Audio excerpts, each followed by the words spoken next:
Disney's D23 Expo is coming up, and it's going to be loaded with Marvel Studios news about Phase 4, 5, and 6, and well, we got to talk about it.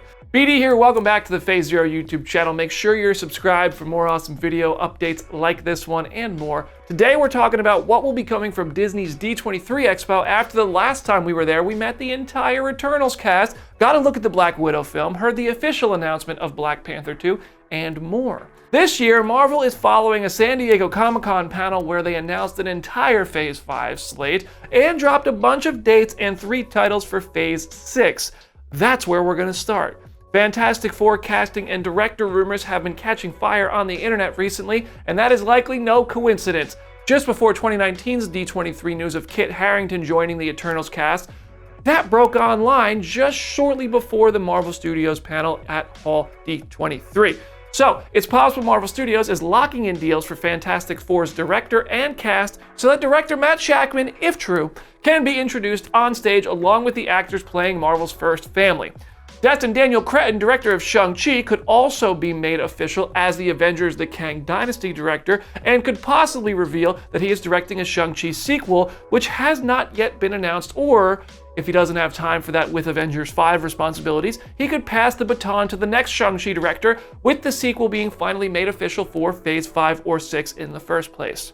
Given that Phase 6 is only 3 years away, it's possible Kevin Feige rolls out another title or two from that very spacious release date schedule. This could include Nova, for example, which reportedly has a Moon Knight writer attached to it, but nobody has said anything since that news came out. Going back to Phase 5, one project which was completely quiet at Comic-Con was The Marvels. No footage, no news, nothing. So Marvel could be bringing out the first look at this film for the D23 crowd, but it likely will not be released online.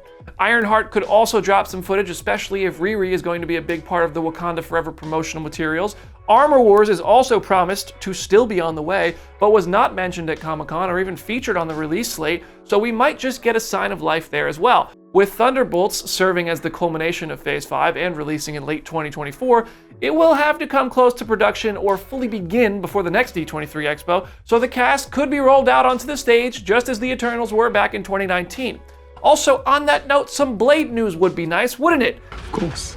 Guardians of the Galaxy Volume 3 may play the same trailer it played at Comic-Con, similar to what Avengers Infinity War did when it brought a trailer to D23 and then the same one to San Diego. As for what everybody who is not in attendance will see, well, it's unlikely these trailers do get released online out of the event, but a Black Panther Wakanda Forever final look, a Secret Invasion trailer, or the first trailer for Ant-Man and the Wasp Quantumania seem to be the most exciting safe bets.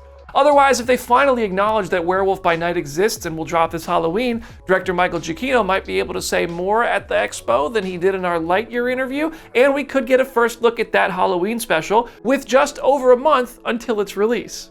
Topping it all off, though, would be Deadpool himself.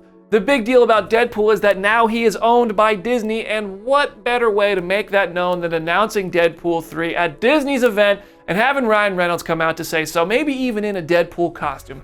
Wishful thinking, maybe, whatever, make it happen. Announce the film and its release date. The movie has been in development forever, and now Disney finally has an opportunity to tell us all they own the character, they're making it an R-rated movie, and exactly when it is coming to theaters. Long story short, fantastic forecasting, some first looks at upcoming movies, and 1 or 2 more title announcements are what I'm expecting from Marvel at D23. What do you expect or want to see this weekend? Share your thoughts in the comment section or send them my way on Twitter at BrandonDavisBD, and subscribe to the Phase Zero YouTube channel for more updates from Disney's D23 Expo, exclusive interviews, and live shows every Thursday at 1 p.m. Eastern Time. I'm BD, see you there.